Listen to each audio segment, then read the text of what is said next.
40 million pesos na cash na nakurakot umano sa flood control projects ang isinauli ng dating Regional Director ng DPWH NCR.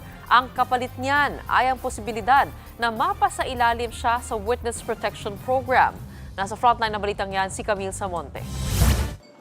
Ipinakita ng Department of Justice sa media ang bulto-bultong perang nagkakahalaga ng 40 million pesos.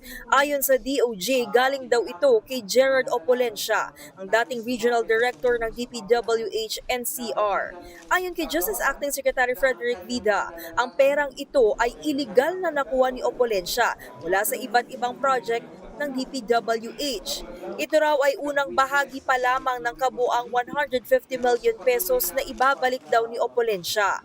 Alinsunod daw ito sa Memorandum of Agreement at mga kondisyon para mapasailalim siya sa Witness Protection Program.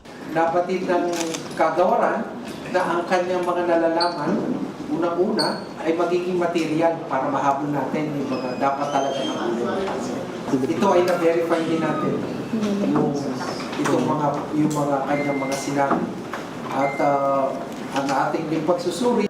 Kasama rin si Opolencia sa mga respondents sa 5 ghost flood control projects sa Bulacan na iniimbestigahan ng DOJ. Bagamat wala umanong kinitang kickback dito, si Opolencia nagkusa raw ito na ibalik ang pera mula sa ibang proyekto niya sa DPWH. Patungkol sa mga kaso na nangyari sa Bulacan, no? Pero yung pagsasauli ng pera ay base doon sa mga transaksyon na iba na pinasangkutan niya nung siya ay nasa NCR pa.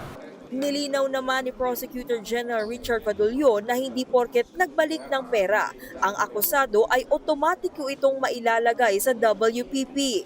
Ito'y kagustuhan noong mga nasasakdal dahil sa sila may pagsisisi, no? Nakita nila yung pagkakamali nila at alam nila sa kanilang mga salaysay at alam nila na yung mga lumabas na ebidensya ay mayroong mga malaking halagang pera na dumaan sa kanila. Bago nito ay nagsauli na rin ng 110 million pesos sa gobyerno si dating DPWH District Engineer Henry Alcantara. Pero una nang tinuligsa ng mga kritiko ang pagsasauli ng pera, lalo't bilyong-bilyong piso ang pinag-uusapang kinurakot mula sa mga flood control project. Kaya malayo at marami pa raw dapat habulin ang gobyerno. Nagbabalita mula sa Frontline, Camille Samonte, News 5. Mga kapatid, Mean Los Baños po, huwag magpahuli sa mga balita at impormasyong dapat ninyong malaman. Para sa mas malawak na balitaan at diskusyon, mag-follow at mag-subscribe na sa social media pages ng News 5.